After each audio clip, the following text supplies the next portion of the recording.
কিরে কাইলো হাটে তো একটা গরু নেই। আব্বা আটে গরু নেই এ নিয়ে আমার কোনো টেনশন আছে না, টেনশন আছে তোমারে নিয়ে। কেন? তুমি যদি গরু না কিনে নিয়ে বাড়ি যাও তাহলে তো তোমার মা আসতে থবেন না।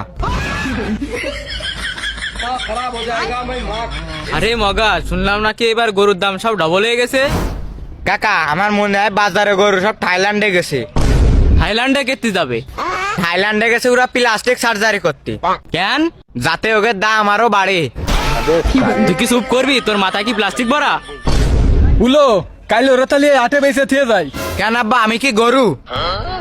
গরুর সে কম হতো না, খালি গরুর সাইডে ফা তোর দুটো ফা। না ভাই, এর বেশি বেশি দাম পাওয়া যাবে না।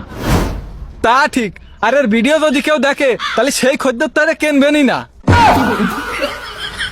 আব্বা তুমি এসব বাদ দাও দিন, আমার মনে আছে আটের গরু সব এলিয়েন নিয়ে গেছে। হ্যাঁ তা হতে পারে, মঙ্গল গ্রহে তো মানে এখন কুরবানির ঈদ চলতেছে। তোরা কি সব মাতালে আটে আইছিস? আব্বা আমার একটা প্রশ্নের উত্তর দাও দিন।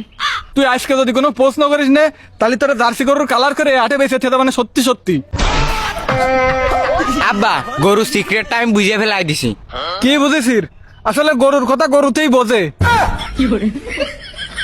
আব্বা ওই যে বাসগুলো দেখা যাচ্ছে না, ওই বাসগুলো 5G রাউটার। মানে কি? মানে গরু এখন অদৃশ্য নেট চালাচ্ছে। আর আমার পার এই জুতো খান আসছে ব্লুটুথ। মানে কি আব্বা? ওই জুতোটা এখন তোর পিঠির সাথে কানেক্ট হবে। আব্বা জুতো নষ্ট করে না, কাকার ওজন এখন 80 কেজি।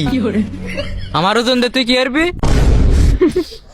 এখন যদি তোমার মাথা দুটো শিং বানাই দিয়া তাহলে তো তোমার গরুর মতন লাগবে না।